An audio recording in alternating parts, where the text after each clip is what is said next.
Hi there, everyone. Welcome to this Sky Community Java event. So Luke's going to be talking about Git behind the scenes. So hand over to Luke now. Cool. So as Alan said, we're going to talk today a little bit about Git. In particular, we're going to go behind the curtain.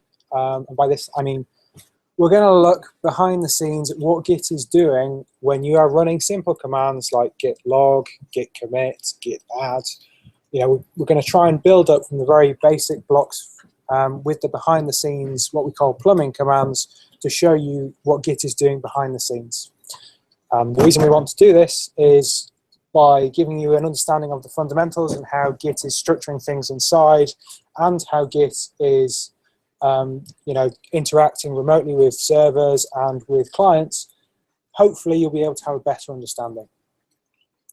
So a little bit about who am I and why I've managed to get here. The answer, as I was telling these two guys as I first came in, is I accidentally volunteered, and here I am. So my name is Luke.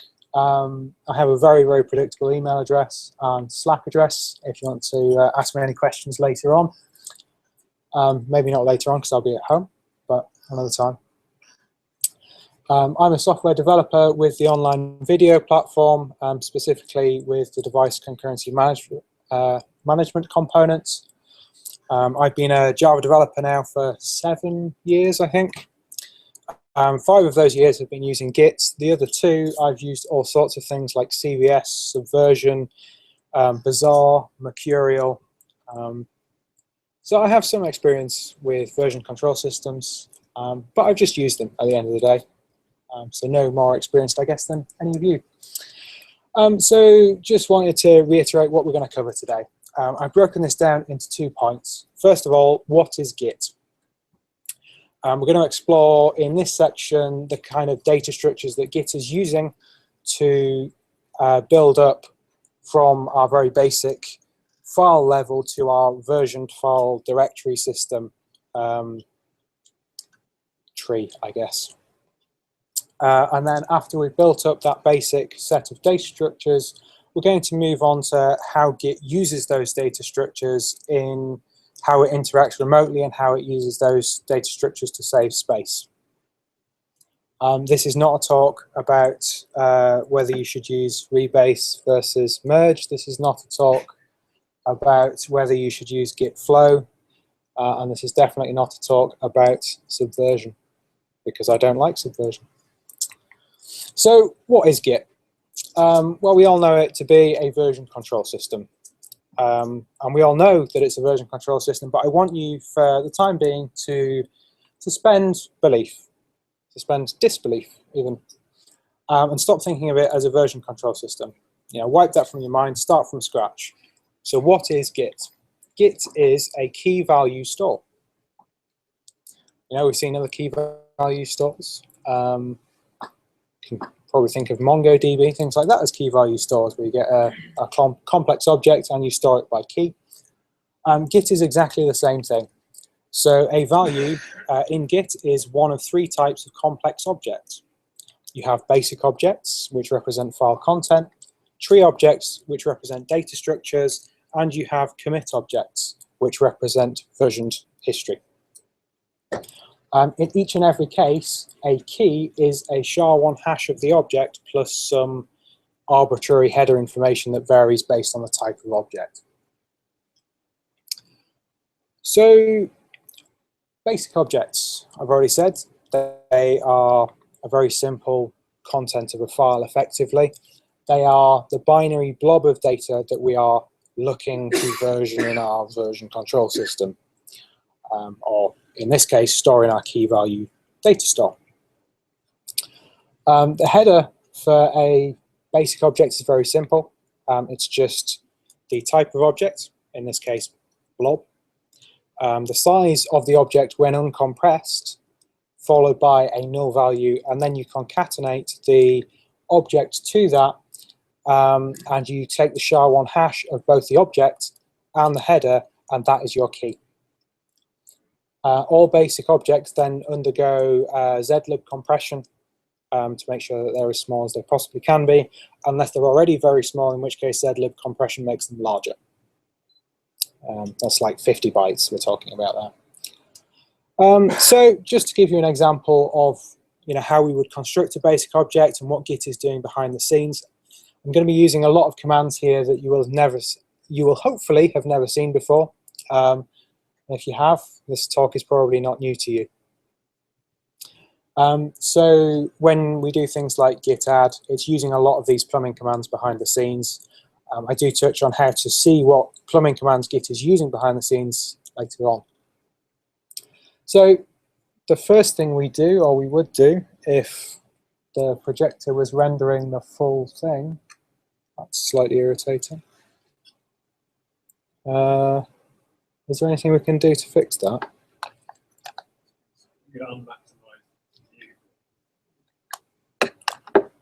Hang on.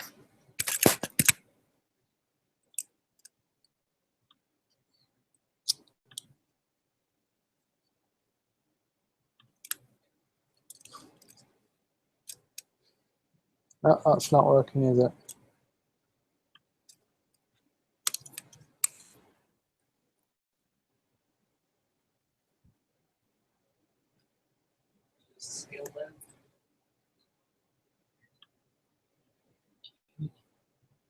Is that going to work?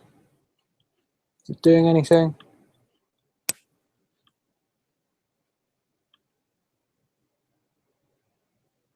No, I've broken it. Bollocks.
Is that working?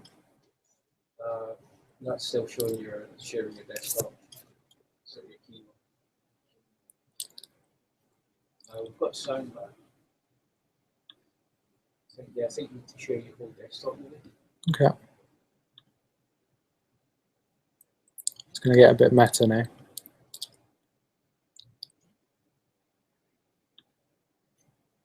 So, yeah, we're back.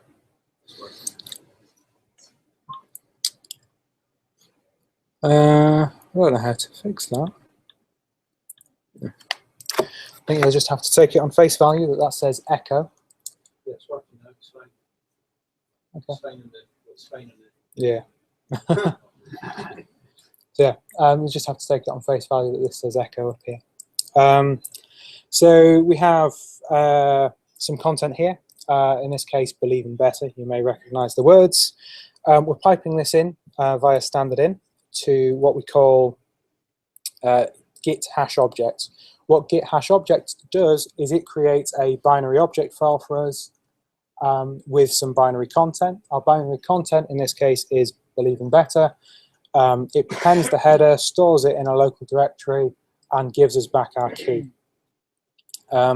If we then look in our local file system, if you ever looked in the .git folders in every Git repository, you'll see some interesting things.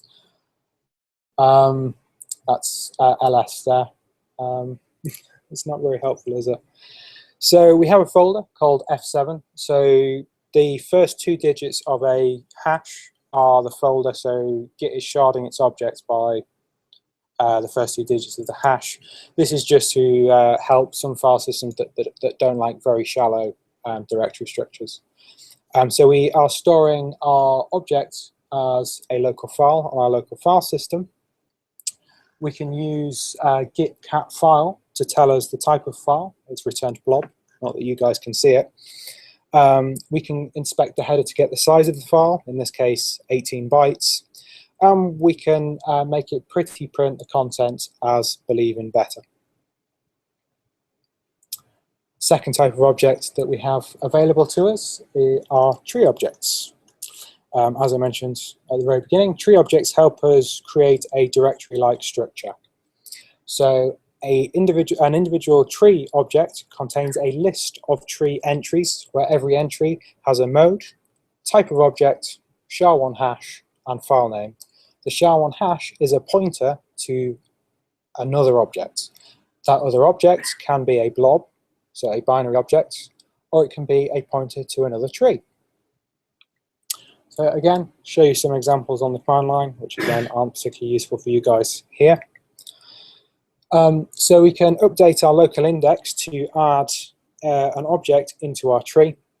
So we're calling update index with the hash of the object we created in the previous slide, and we are saying that it has file mode 644 and it's called motto.txt. We can then invoke git write tree and it will return us a SHA-1 hash because it's just created a tree object. If we then pretty print with the -p the hash of our new object, you can see it's created a file with permissions 644, which is over here. It's a type blob, so it points to a blob file type. The hash of the object it points to is there, and the file name is motto.txt. Let's, for the sake of index, sake of argument, create another object. Let's give it binary content of WXH for West Cross House, and add it to our index as campus/buildings, and then call write tree again. So it's created another hash, so it's created another tree object, brand new tree object. If we then inspect that tree object, you can see there is our original motto.txt, and there is this new tree object, campus, and within that tree object, if we were to inspect pretty print this object, you will end up seeing buildings.txt. And in buildings.txt, it will point to a blob of this here.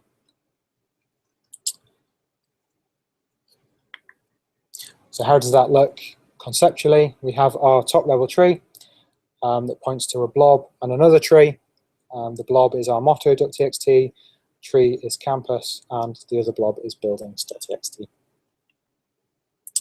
The third and final type of object are commit objects.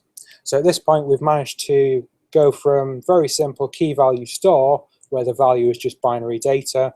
By adding that second object of tree objects, we've been able to build up a directory structure that you might see on a local file system, web server, whatever. By adding commit objects, we aim to provide versioned history. And all a commit object is a pointer to a tree object, fundamentally.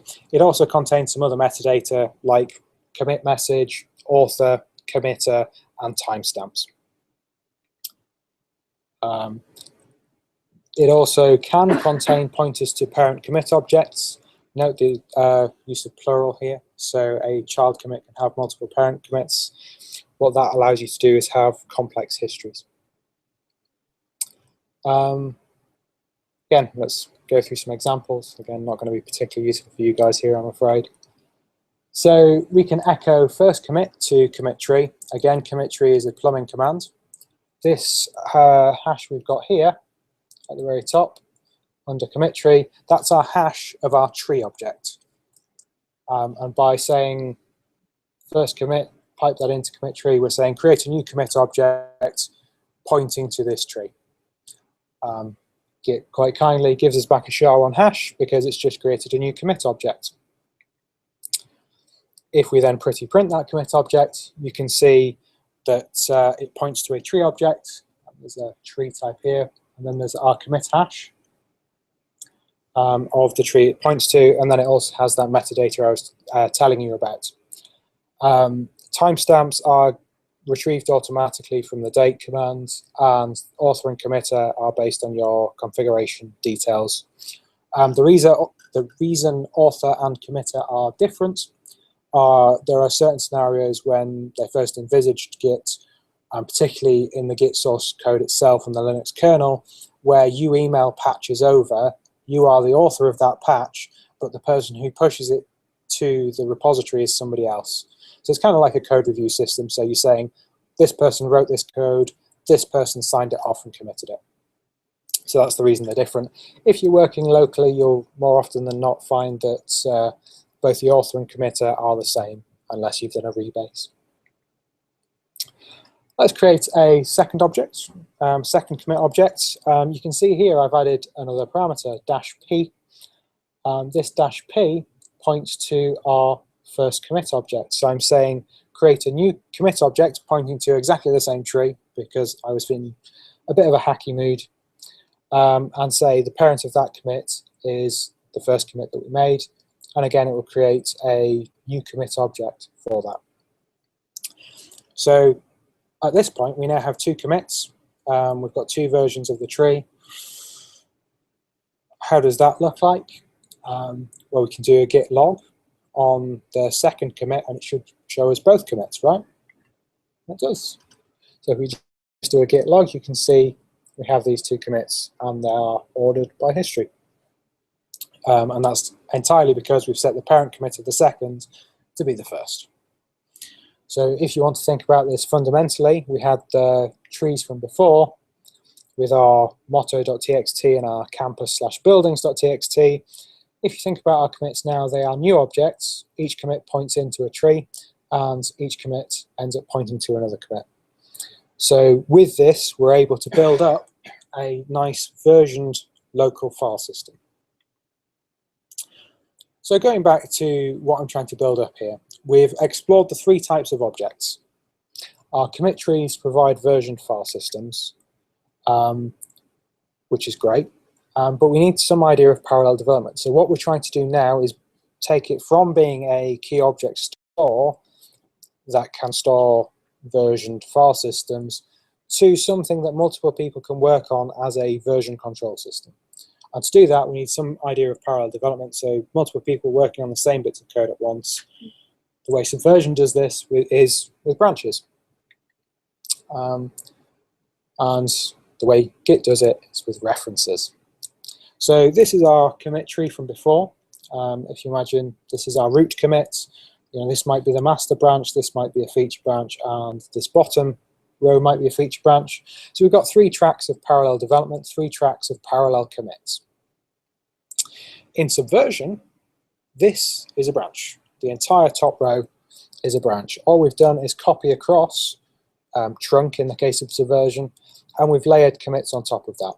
Each of those commits is still considered that branch. Git works slightly differently. In Git, references point to a single commit. So a reference fundamentally is a pointer. It's an alias for a SHA-1 hash that is a SHA-1 hash of a commit object. So just to take this again into a little bit more detail, if we look in our .git folder, there's a refs directory. In that refs directory, there's .git refs heads and .git refs tags by default. You may also end up with some other ones as well, but fundamentally those two are part of the ref spec. So heads is the one we're going to look at first, and then we may as well look at tags as well while we're here. So if I do something complicated, like say set the refs for refs head master to the second commit I made. That's the hash of the second commit object. And then I look in the .git/refs directory again. You can see that it's actually created a file, well, you guys can't, called master under refs heads. If we cat that file, the content of that file is a very simple text object of the SHA-1 hash that I told it. So with that, we can now build trees, we can look at commits by considering them. You know, we do git log master, we don't have to remember a SHA-1 hash because I can't remember SHA-1 hashes. I was doing a lot of copy and pasting when I did this presentation. So instead of doing git log this hash, I can now do git log master because master is just an alias. There is also another type of reference within heads that I do want to mention at this point, and that is the special head reference. It's what we call a symbolic reference because it doesn't directly point to a SHA-1 hash. Instead, it points to another reference. So we can see if I do a cat.git/head, it's a reference. It just contains the content refs heads master, indicates that it's pointing to refs heads master. So now if I do git log on its own without any arguments, Git will look up the head and it will go, oh, this is a reference that points to master. And then it will look up what refs heads master is. In this case, this is our SHA-1 hash. And behind the scenes, it's going to be substituting nothing. In this case, it's going to expand it out to the SHA-1 hash that we're after. We can also change. We can. It's generally more safe to use git commands when we're interacting with Git, particularly if we're editing things in the .git directory. That's kind of wrong. So you can do git symbolic ref head, and that will tell you by default what head points to. You can also update it. So I'm updating. I'm creating a new reference here called pre-master, pointing to my first commit, and then I'm updating heads to point to this reference I've just created for the first commit. So if I were then to do a git log, it would just show me the git log for the first commit rather than both. If you try and point head to anything outside of refs heads, it will have a little bit of a wobbly at you. You can also point it to tags, I should probably mention as well. The reason for that is Git is trying to build some structure here. There's a lot that it can't, it's expecting you to work in a certain way. By not working in a certain way, you're breaking it. So the second... Sorry, quick question on that while yeah. You're on the heads up. So what's the significance with regard to those references of when you're in a detached head state? So for example, in Jenkins, the way Jenkins would tend to check out things with Git or cloning Git really profitable, people tend to be in a detached head state. Mm-hmm. So how does that fit in with what you just described? So a detached head state is when... Could you be able to repeat the question first? Yes. So the question was, when we check things out on Jenkins or we check things out by commit, we quite often end up seeing the message, you are currently in a detached head state. What that means is you have checked out a particular hash. Maybe not directly, but the commands Git has ended up doing has checked out a particular hash. So the head is no longer a symbolic reference, it's now an actual reference.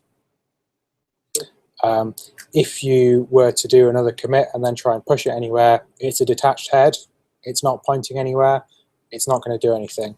If you leave that alone and then switch to another branch and then say do a pull or a push, because those commits are then dangling, you know, that they've got no pointers to them, they will just get garbage collected.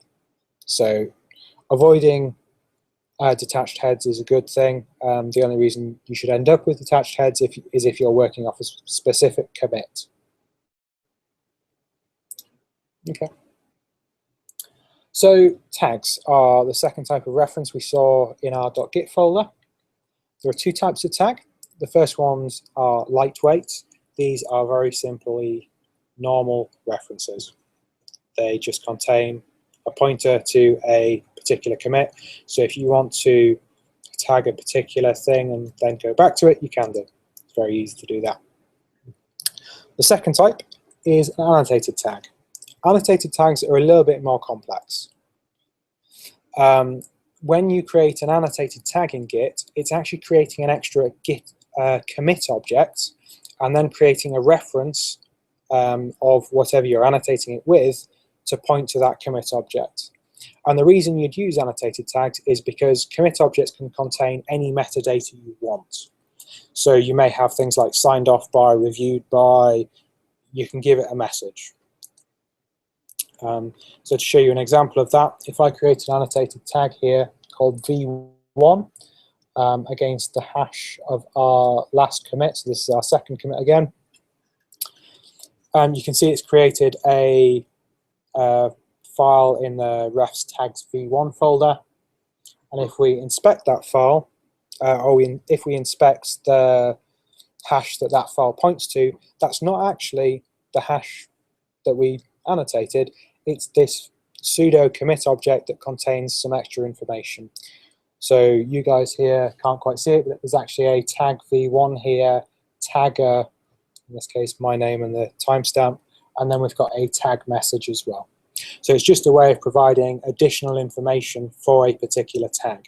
So if you are doing things like releases, it's probably a good idea to be using annotated tags rather than regular tags. Third type of reference that we didn't see in the folder because it's only created on demand are remote references. These are kind of a Git maintenance thing. So whenever you add a remote, we cache the last state of the upstream repository. So if you do a git remote add origin Git repository and then do a git pull or a git fetch, the head state of the master branch will be recorded in the remotes directory. So we're just maintaining a reference so we know without having to query the server how far ahead we are, how far behind we are. It just makes things a lot easier and reduces the amount of communication. Because it is a cache of an upstream thing, it is read-only. Git will update it itself, but it won't let you update it unless you manually go in and edit the file, but I recommend against doing that. So just to show you what I mean here, I created a repository, I'm pushing upstream. If I then look at our remotes origin master, it will tell me, this is our second commit hash by the way, it will tell me the latest commit hash that we have pushed or that we know that the repository has on branch, or I should say reference master. So it's just kind of a maintenance thing for us. So objects and references are the fundamentals of Git. We have our three objects that provide our version file system. By adding references on top of that, we have pointers to keep track of branches effectively and tracks of work. So with those building blocks that we've got, how does Git work?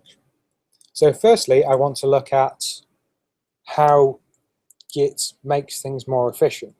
Because if you think back to our commit object, and in the example diagram I gave you, there were two commit objects that pointed to exactly the same tree. By creating a new commit object that points to a new tree every time, as you would in a regular scenario, you are duplicating every single file in that repository for every commit. So we're storing an entirely new copy. That's not really that efficient. Thankfully, Git does solve this problem, and it solves this problem by using what is called Packfiles. So Packfiles are files that Git bundles loose. Start again. So I don't have my notes up. It's quite hard when you don't have your notes. So by default, we've seen that Git will create lots of loose objects in the .git objects folder. So as we're doing commits, it will do that. And by default, yes, these duplicate copies will be hanging around loosely. To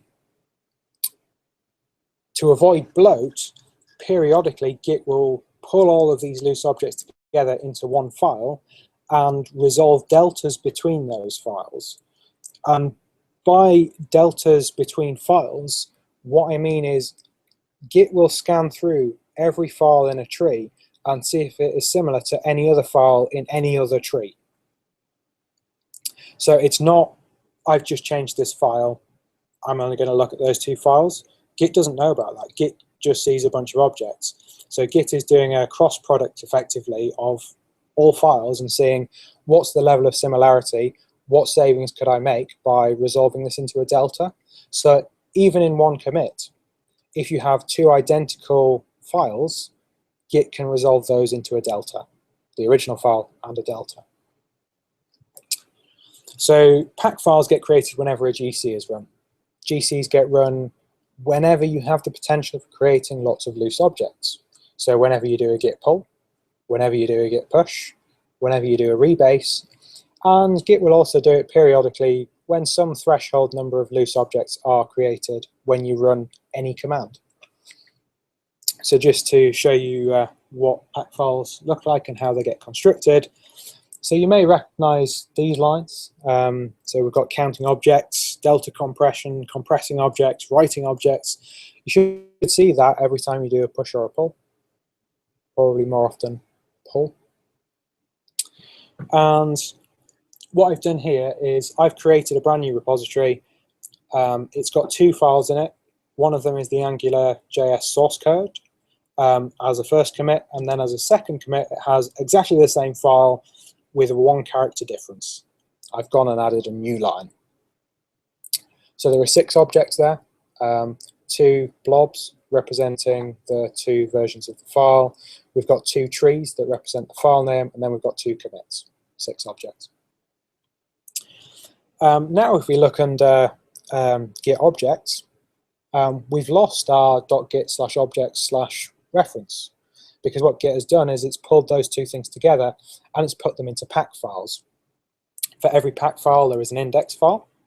The index file contains a list of object hashes and the offset within the Packfile that those objects exist, so that Git can do very fast lookup into these Packfiles. Git also lets us inspect Packfiles, so we can actually look into this Packfile and see what's happened. Sorry. So if we invoke verify pack in verbose mode, we can see here that there are a bunch of object hashes, a bunch of object types. The 3rd column is uncompressed size. 4th column is size in Packfile, so this is after zlib compression has been run. And the 4th column is offset within file, so this is the thing that's in the index. You may notice some extra information down here. As I did say, there are 2 blob files. Both of them are the Angular.js source code, one of which has had a 1 character change. So you can see there are 2 files of type blob. I've highlighted them red and blue here. And you can see that the first one is uncompressed, 154 kilobytes big. That's quite big. It's quite a lot of space. Under compression, yeah, it's managed to save 100 kilobytes. That's pretty good going.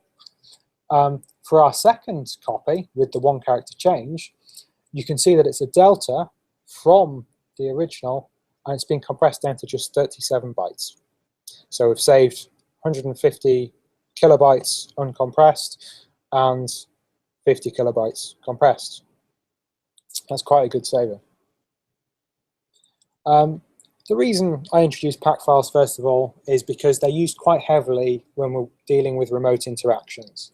So whenever a client's looking at a server and they're talking between each other, we're using Packfiles to communicate our list of changes.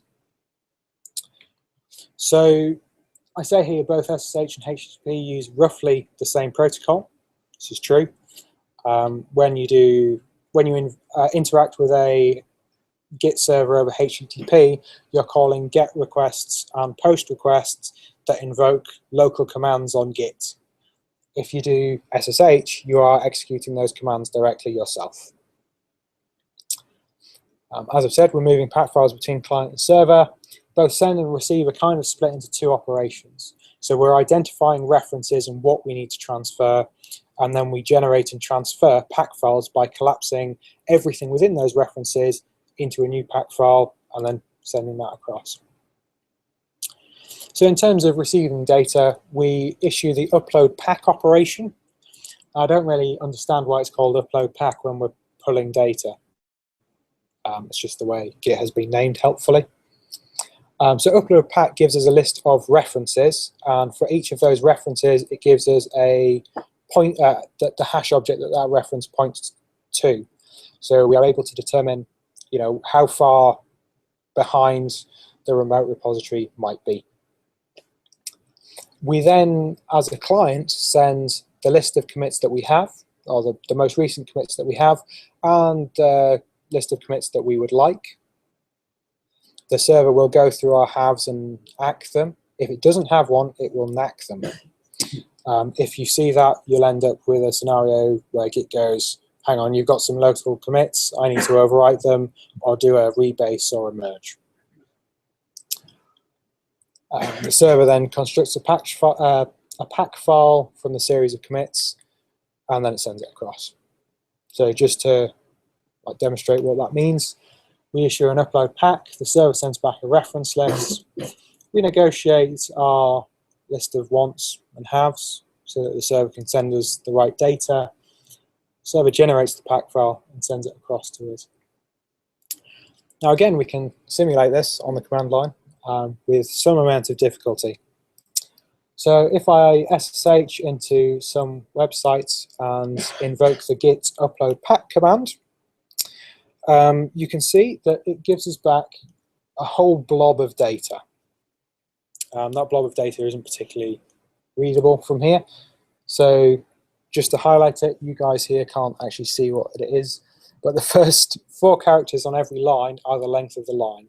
So this is a very simple new line separated protocol. To indicate the end of a packet, you'll see a blank line. So 0000 as the length. Yeah. The second component, as I said, is our list of references. So you can see the hash that it points to, and then the name of the reference itself. The final part here is the list of server capabilities. Because Git thinks it's being efficient by doing this, it's saving a whole new line character. It decides to embed the server capabilities on the first line. So if you ever try this on GitHub, you will should see exactly the same series of capabilities. So that GitHub is running Git 2.6.5 at the moment. I'm sure you can do absolutely nothing with that information. So going back to our example, I'm pulling data from this repository. Let's say I'm doing a git clone. All git clone does is set up a remote and then issue these commands. So it does a fetch and a pull effectively. We negotiate our wants. So I say I want these 2 commits. This is a fresh clone. I want all of the commits I've got. And the server says, okay, you don't have those commits by issuing a knack. And then it will say, send our pack data. As soon as it's sent the pack data, it will terminate the connection. Sending data works pretty much the same, just the other way around. So we're invoking the receive pack operation, so we're prepping the server to receive. We're negotiating our haves and our wants. If the server has more than we have, obviously we've got a diverged state. So if you ever do a git status and you see your local branch and master have diverged by 1 and 2 commits respectively, it's because it's run this command and it's figured out what the server has versus what we have. We upload our set of, we upload the difference between the old hash and the new hash, and then we ourselves construct a pack file based on what's being negotiated and send it across. So it's almost receive and reverse. But then we also need to update the remote references. As we've said, references are just pointers, so we need to make sure that the remote pointers match our local pointers. Again, if we just run through an example, this is over SSH, so I'm invoking the upload pack operation. It's showing me what the current references we've got remotely are. I'm saying I want to update from this hash to this hash. You may recognize these as our first and second commits from earlier. And I'm saying I want you to update the refs heads master reference as well. I then immediately send my pack file data. The server responds with, yeah, I've been able to unpack your pack file. It was a valid pack file, and I've been able to fast forward that. And it's updated the reference heads master. Git also provides some means of tracing what it's doing. So I've been using a lot of plumbing commands throughout this talk, commands that you will never have to look at ever again, but you can if you want to. So you can set environment variables, either globally when you're running a particular command, it's just bash, whatever. The first one is git trace. If you set this to true, 1 or 2, it will emit data to, in the case of 1, standard out, 2, standard error, true is also standard out. Any sort of trace information that doesn't fit into any other bucket. The other thing we can do is git trace packets. So if you are interacting remotely with a server, you can see it negotiating the haves and the wants, and then you can see the pack data that it's sending across. So this is how I was able to get the SSH stuff that you saw earlier. You can see whenever a pack file gets rebuilt and the logic that Git is using to create that pack file and detect the deltas. You can also see whenever Git is looking into a pack file by turning on this one. This one is the one I like most of all, the performance. Performance measures the performance of every Git command, so it will tell you how long in, I think, microseconds each command is taken. And by each command, if you do a git commit, git add, it's actually going to break down everything that git add is doing and tell you which plumbing commands are being used and when. And then it's going to provide you the time for each of those commands. So all of these plumbing commands that I've shown you today, you'll be able to see what Git is doing if you set that to true, 1 or 2. So just to conclude, Git stores all of our data in a tree of trees. The first level of the tree is our directory structure, our tree objects. The second level is our commit objects, so to build up versioned history of our trees. References point to commit objects, or in the case of our head references, they point to another reference itself. Pack files compress all of this as much as possible and then bundle it up into single sizable units of work that we can send across a network or otherwise. And then remote interactions, we are negotiating which commits each side has, and then we're sending across pack files in each case. If you do want more information, please do read this book. It's freely available. It's hosted on GitHub. I'm sure Linus is very happy that it's hosted on GitHub rather than his local server. This contains everything from the very introductory level of what is Git, how do you use Git. I've just come from Subversion, down to everything I've told you today. There's an entire chapter on the internals and how it's built together. I think there's also a link from the book to the technical documentation, so if you want to look at the protocols in more detail, they're all documented in the Git repository itself. And not knowing what time it is, I guess, does anybody have any questions? How awesome is that frog is a valid question. Jason. At the start, you said all the objects are stored by their hash. And then you showed a picture of each commit points to a tree of other objects. Is that not already very compressed anyway? Because each of those objects is going to be just one hash.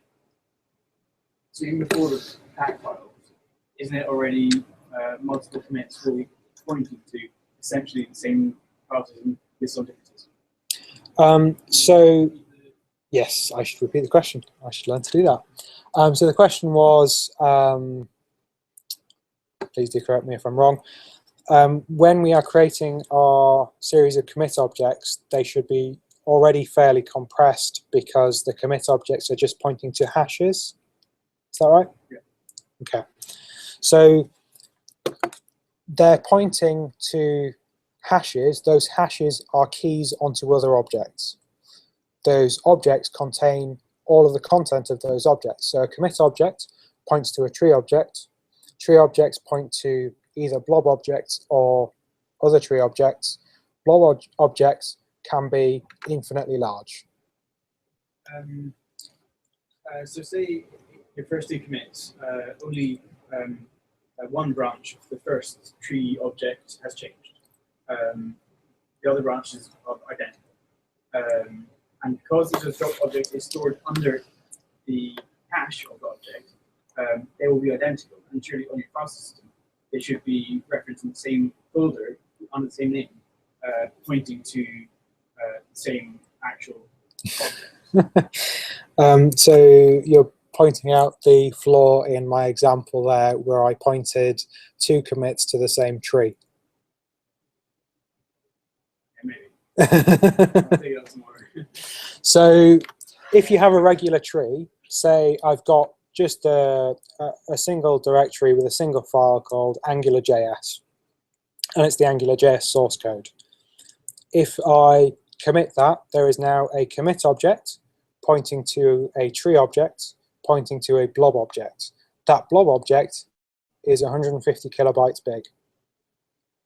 If I then make a change, I am creating a new blob object, a new tree object, and then I commit that change. I'm creating a new commit object that points to this new tree object, that points to this new blob object. So in total, I have two extremely large blob objects.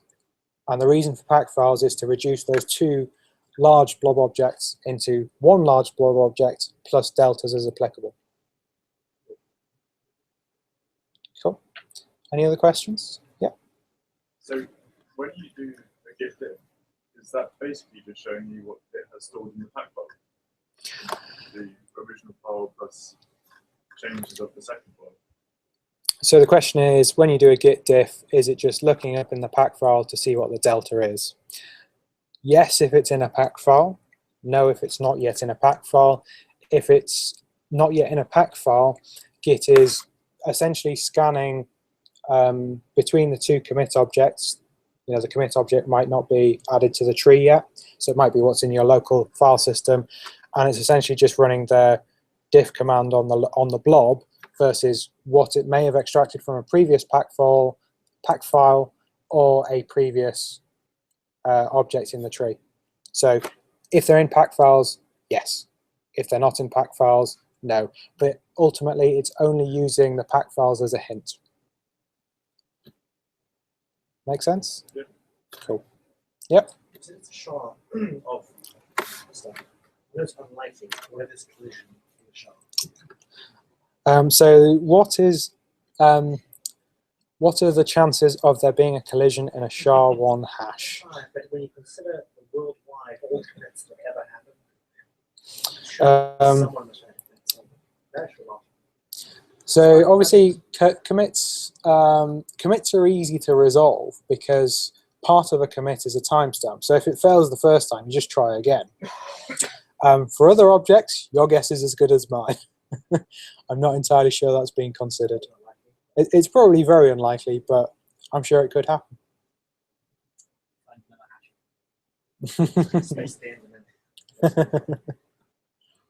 Any other questions? No? Cool. In that case, thank you very much. Obviously, if anyone does have any more questions, I'm on the first floor of West Cross House, or you can email me or contact me on Slack. Cool. Thank you. Thanks very much.